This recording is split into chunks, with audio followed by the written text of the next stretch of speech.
você que estava aguardando aí a palavra nesse culto de ensino, eu quero convidá-lo a abrir a Sagrada Escritura no Evangelho segundo escreveu São Mateus, no capítulo de número 3. Nós vamos ler alguns versículos aqui, para que nós possamos entender depois a passagem que fala sobre o batismo de Jesus. O capítulo 3 do Evangelho segundo escreveu São Mateus diz assim, E naqueles dias apareceu João Batista pregando no deserto da Judéia, e dizendo, arrependei-vos, porque é chegado o reino dos céus. Porque este é o anunciado pelo profeta Isaías, que disse, voz do que clama no deserto, preparai o caminho do Senhor, endireitai as suas veredas.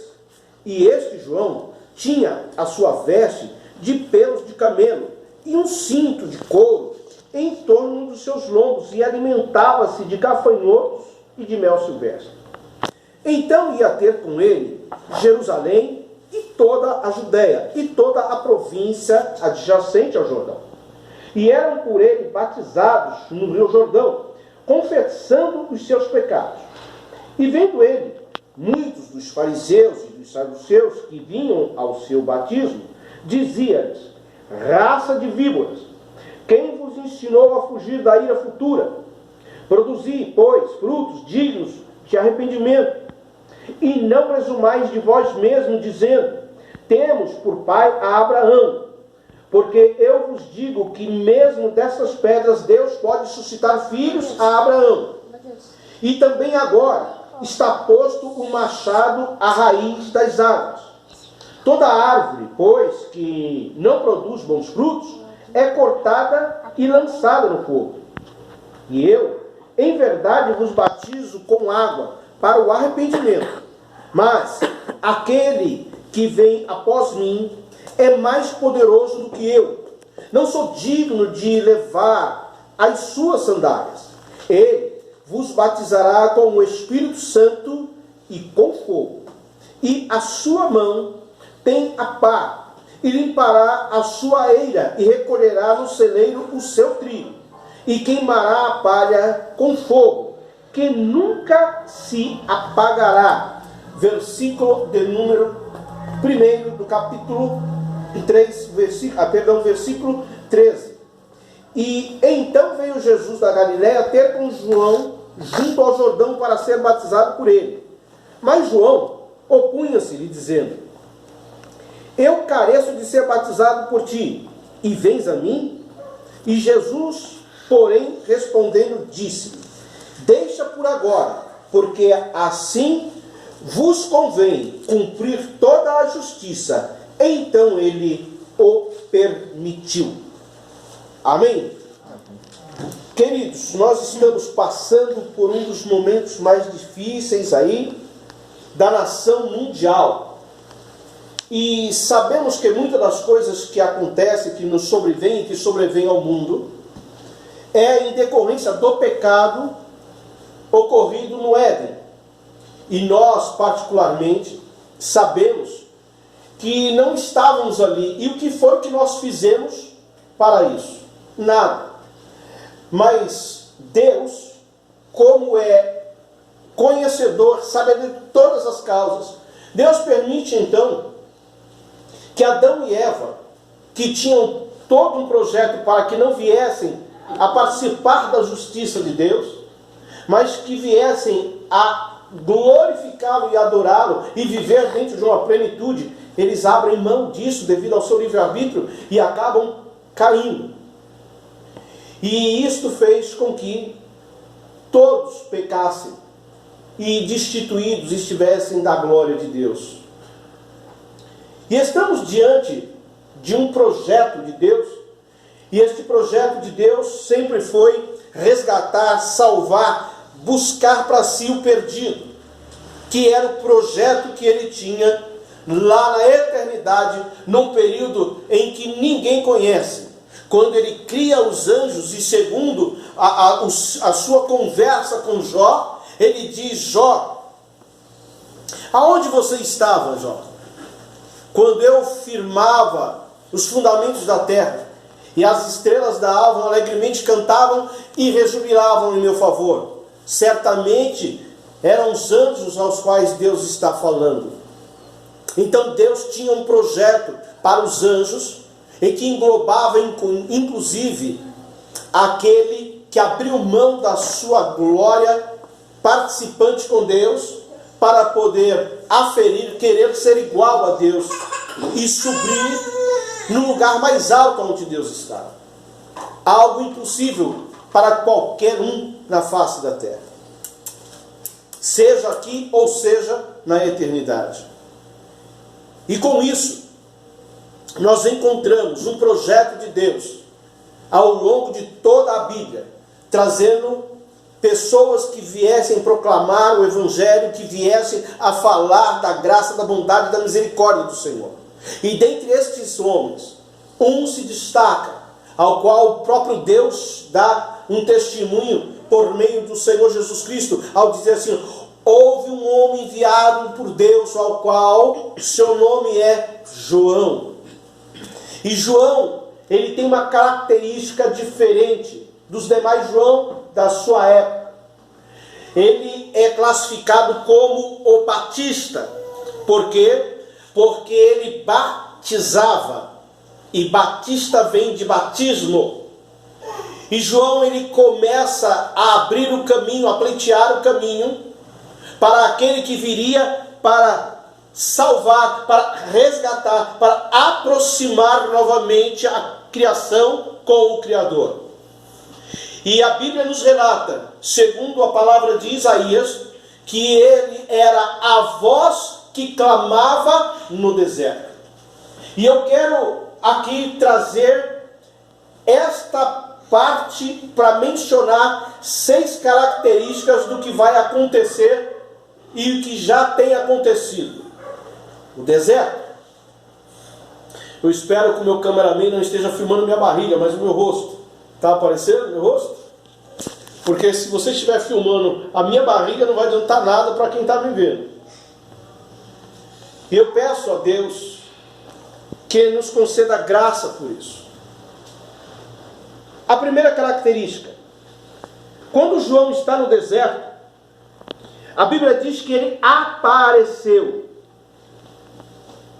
O missionário, o homem escolhido de Deus, aparece no deserto, nas aflições, nas coisas difíceis, nos momentos difíceis. É aí que se aparece o homem de Deus. Glorificar a Deus na bonança, nas coisas boas, é fácil. Mas o verdadeiro homem de Deus, ele é chamado, e quando eu falo homem de Deus, eu não estou falando somente de um homem característica bigode no rosto, ou barba na face, mas eu estou falando homem como natureza humana. O verdadeiro homem, mulher, que é chamado por Deus, ele é provado, ele é glorificado, ele é exaltado no deserto.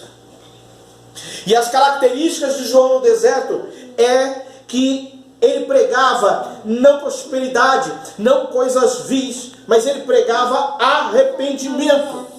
Porque o arrependimento é a necessidade que temos para poder chegar a um lugar diferente. Talvez você que esteja agora me assistindo, aos que estão aqui à minha volta, na minha casa, no lar, assistindo, talvez não tenham tido esta oportunidade, mas nesta noite o Senhor coloca no meu e no teu coração: arrependei-vos, pois, do que fizestes, para participar do reino. Porque para participar do reino há necessidade de enfrentar as trevas. A guerra não é contra a carne, não é contra o sangue, mas é contra o príncipe das trevas desse século, que opera nas regiões celestiais, que quer impedir de que você consiga chegar até o lugar onde Deus tem planificado para levar os seus filhos. João sabia disso, e ele pregava o arrependimento porque ele sabia que era a única coisa que precisava. Porque a potestade do ar já operava naquele lugar, já operava naquele período. Jesus, quando ele chega, já é no meio daquelas crianças, o príncipe das trevas já está tentando matar. E quantas foram as crianças que não morreram? na expectativa de matar Jesus, mas Jesus não pode morrer. Por quê? Porque Jesus é a vida, e Ele é o Cordeiro que foi morto antes da fundação do mundo. Foi o único ser na terra e nos céus que morreu antes de viver. E Ele veio para que nós tivéssemos vida e a tivéssemos em abundância. E João sabia disso. Ele no deserto, ele é precursor daquele que vinha para salvar a humanidade.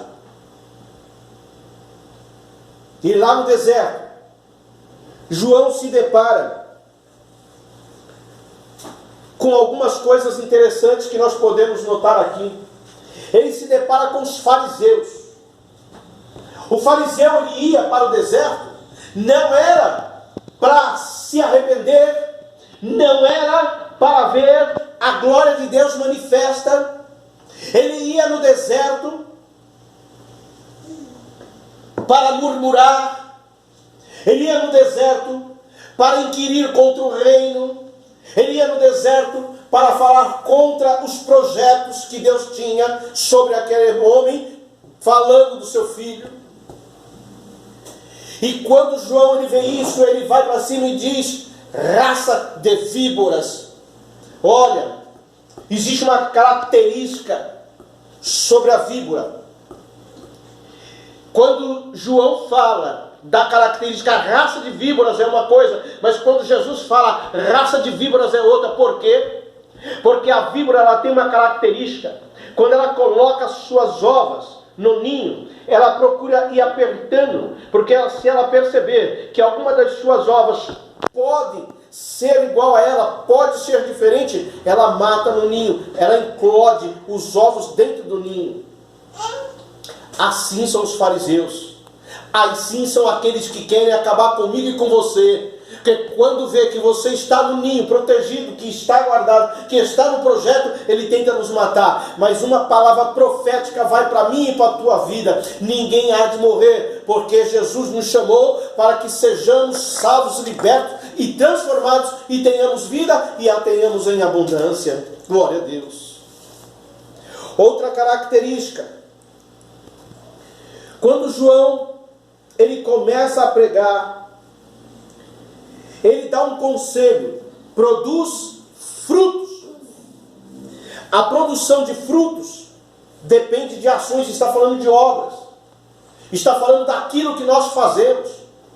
E nós não podemos fazer só coisas dentro da natureza humana, as coisas que nós só pensamos e entendemos que está correto. Por isso que Jesus mais à frente vai dizer: procure primeiro o reino de Deus, e não somente o reino, mas também no reino a sua justiça. Porque todas as demais coisas, as coisas que precisarão, que nos faz parte dessa vida, serão concedidas por Deus.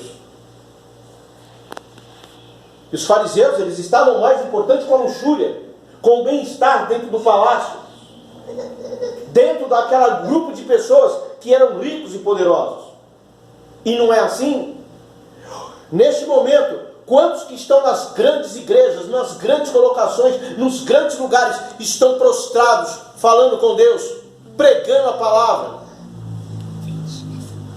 Mas eu creio que aonde você estiver, Deus pode usar a tua vida, como pode usar os daqui, para falar das grandezas do reino de Deus. E quando João, ele começa a dizer isso, ele diz o seguinte: que agora, ele está dando um sentido de tempo no versículo de número 10 do capítulo 3, dizendo agora, ou seja, é o momento, não é o que vai ser ou o que foi, mas é agora, ou seja, uma coisa constante. Porque a palavra aqui, o substantivo colocado aqui como adjetivo de tempo, no grego, significa constante. Está posto o machado na raiz das árvores. Em várias partes da Bíblia, principalmente em Ezequiel, árvores fala de homens. E eu quero trazer aqui para você, nesse versículo de número 10, aonde é que o machado está colocado. Machado está falando da obra, do posto. Machado aqui simplifica Jesus. A raiz as nossas obras e as árvores dos homens. Ou seja, Jesus já está colocado na raiz dos homens. E aquele que não produzir vai ser cortado. Aquele que não faz nada vai ser cortado. Oh, maná, choramará. Aquele que não faz nada para o reino, não é para a terra, mas é para o reino, vai ser cortado. Vai ser extirpado. Mas pastor, como é isso? Eu vou te dizer. Existe aqui um segredo embutido nesta passagem. Que antes de Jesus ir para o deserto, João Batista está no deserto. E João Batista, ele dá algumas características que Jesus vai pegar nas palavras de João Batista, vai tomar para si e vai levar para o deserto. Muito importante. Vamos ver o que é que ele fala aqui. Versículo de número 11. E eu quem? João, que o Batista, em verdade, vos batizo com água, ou seja, um batismo de arrependimento, um batismo de confissão. Batismo significa confissão pública. Os nossos atos, as nossas obras precisam serem públicas. Não dá para ser uma obra engessada, guardada. O mundo precisa ver as nossas obras. Batismo é confissão pública. E o que João fez? Ele fez uma confissão pública sobre Jesus. Ele não queria, mas Jesus, na sua onisciência sapiencial como Deus soberano, ele diz: faça. É necessário que isso se faça para que se cumpram as Escrituras. E que as pessoas vejam que eu fiz uma confissão pública e todos que quiserem fazer uma confissão pública precisam ser batizados. Por isso que Marcos vai escrever no capítulo 16, né? Por isso, ide por todo mundo pregar o evangelho a toda criatura. Quem crer e for batizado será salvo. Ou seja, o machado sai da raiz porque já fez uma confissão pública e ele vai ser salvo. Mas quem não crê continua na condenação eterna, porque todos pecaram e estão na condição de pecadores eternos. E aí ele entra agora. Aquele, ou seja, quem é aquele? Jesus. Que vem após mim, ou seja, depois. É mais poderoso do que eu. Não sou digno de levar as suas sandálias. Vou parar um pouco para falar algo aqui para você. A sandália, ela vai aonde? Aos pés. Pés na Bíblia fala de autonomia. Sandálias fala de humildade. Humildade vem da palavra humus, que é da palavra latim, que significa terra. Então, quando nós descemos as sandálias, fala de humildade. Sandálias fala de humildade. Saber reconhecer, aceitar os caminhos propostos por Deus.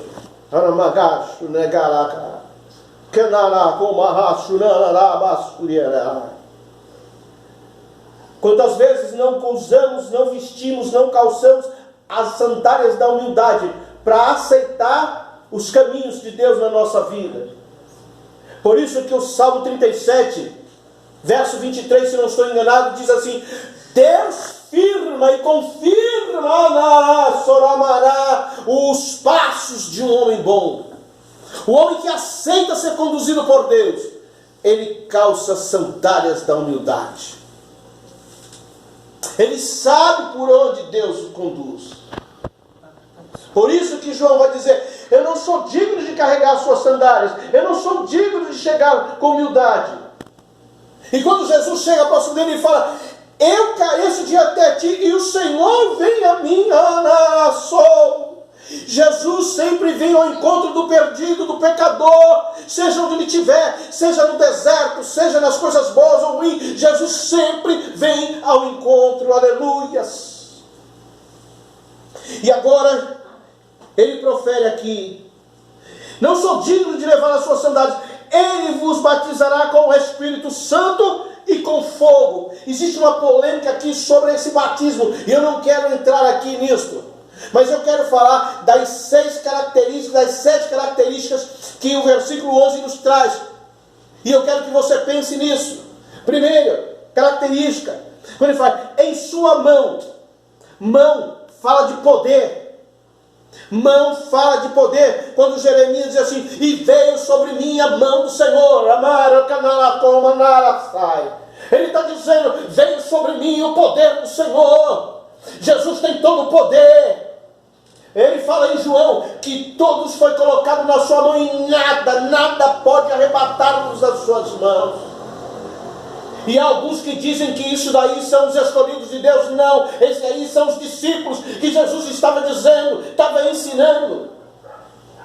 O poder de Deus é manifesto sobre Jesus, e eu e você temos poder de Deus. Ele nos deu autoridade para repreender escorpiões, pisar em serpentes, se bebermos alguma coisa ruim, mortífera, não fazer mal algum. Esse poder Jesus nos deu, e eu estou otorgando também a você, irmão, nesta noite. Você que está aqui, você tem poder, declare sobre a tua vida.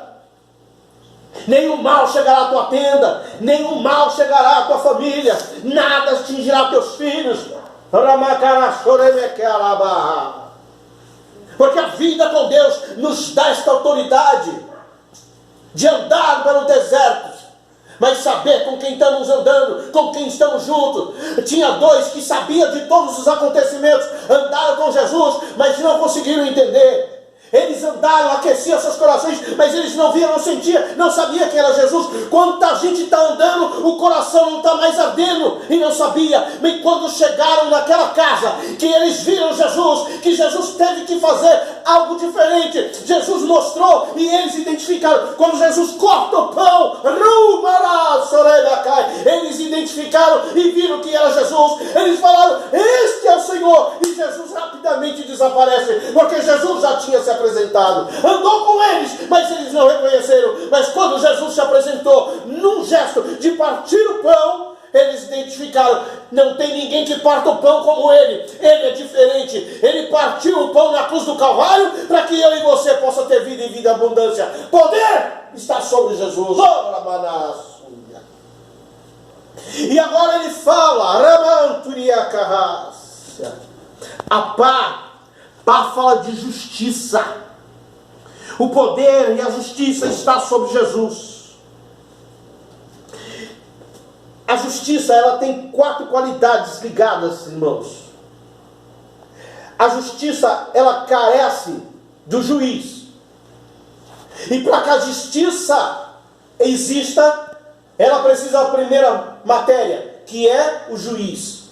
E o juiz, ele existe para fazer a justiça. Eis aqui o Senhor da justiça. Depois vem a terceira fase, que é a justificação. O que é a justificação, pastor? É tornar alguém justo. Só que a Bíblia diz que não há um justo, um sequer. E como entender isso? É que enquanto você não está com Jesus, você não pode ser justificado. Mas quando você está justificado com Jesus, você está em Jesus, você está garantido na eternidade. E aqueles que estão sem Jesus não fazem parte da parte que está na mão da justiça, que está na mão de Jesus.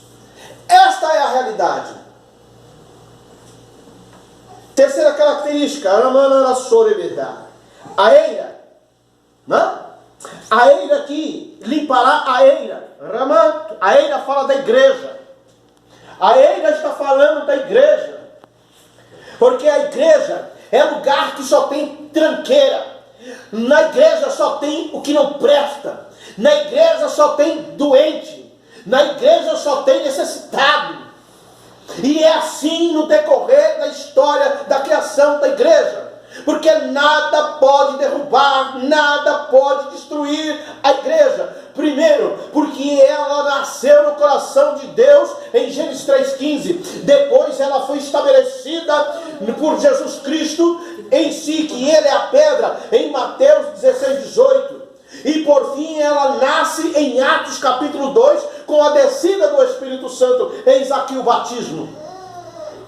E quando ele desce aqui, A igreja está preparada. Não tem mortandade, não tem assolação, não tem perseguição, porque a história mostra que todas as vezes que algo diferente aconteceu, a igreja cresceu, a igreja evoluiu. E nesse meu irmão e irmã, eis aqui uma palavra profética. Você que está assistindo este vídeo, você que está assistindo essa pregação, grave o que eu estou dizendo.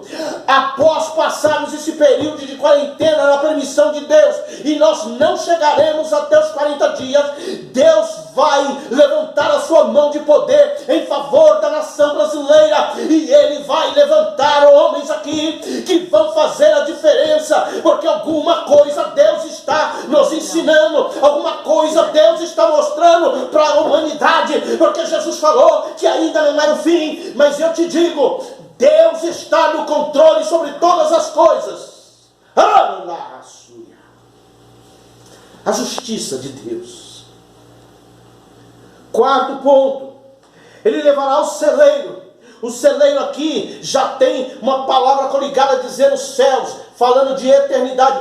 Ele vai limpar a igreja, Ele vai separar os bodes das ovelhas, Ele vai separar o justo do injusto, Ele vai separar o verdadeiro do mentiroso, Ele vai levantar aquele que está cheio de vida, de graça. O sofrimento vai acabar e Ele vai nos levar. É a limpeza que Ele vai fazer e nós vamos chegar na eternidade. Aleluia! Vamos estar para sempre com o Senhor na eternidade.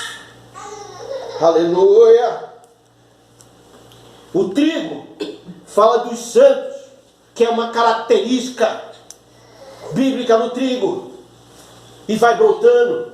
Quanto mais você mexe no trigo, mais ele brota.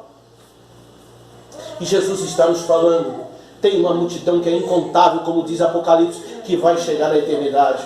Se você crê nisso, onde você estiver, dê um glória a Deus. Glória a Deus. E ele fala aqui, e queimará a palha. A palha fala do ímpio.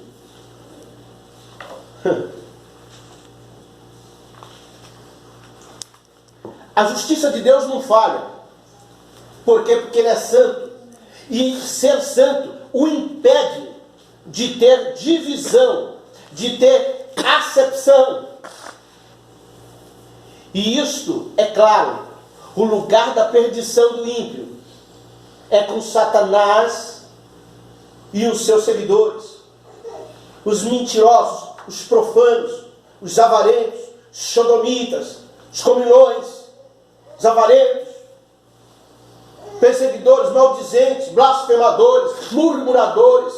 Todos esses estarão no celeiro. Perdão, todos esses estarão na era onde Deus vai queimar.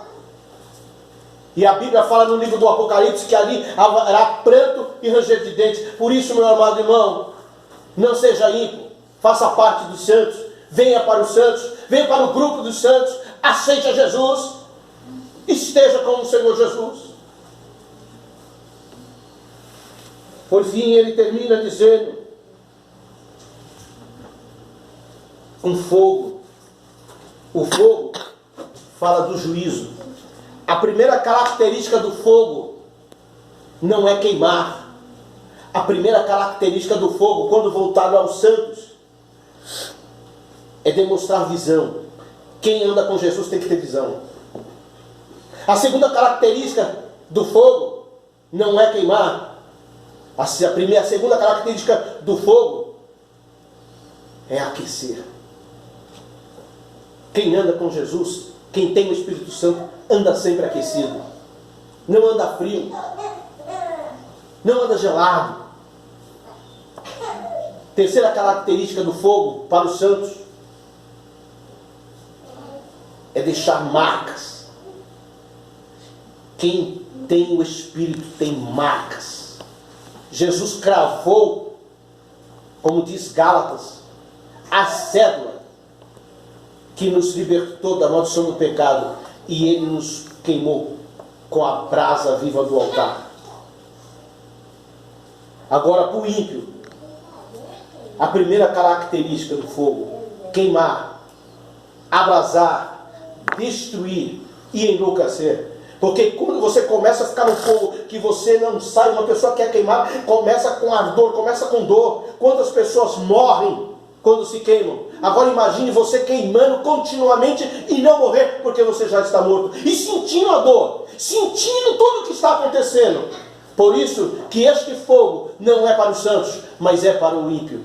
Por isso, meu irmão, essa característica. Jesus, ele pega todas essas 7 características e ele vai para o deserto. E eu quero deixar essa passagem do que Jesus vai para o deserto, para uma outra oportunidade.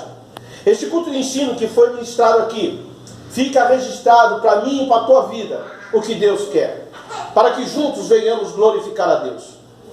Se você gostou, compartilhe, isso tem que acontecer, porque eu quero que a palavra de Deus, que não é minha, mas é para a honra e glória do Senhor. Que Deus abençoe em Cristo Jesus. Fique com Deus.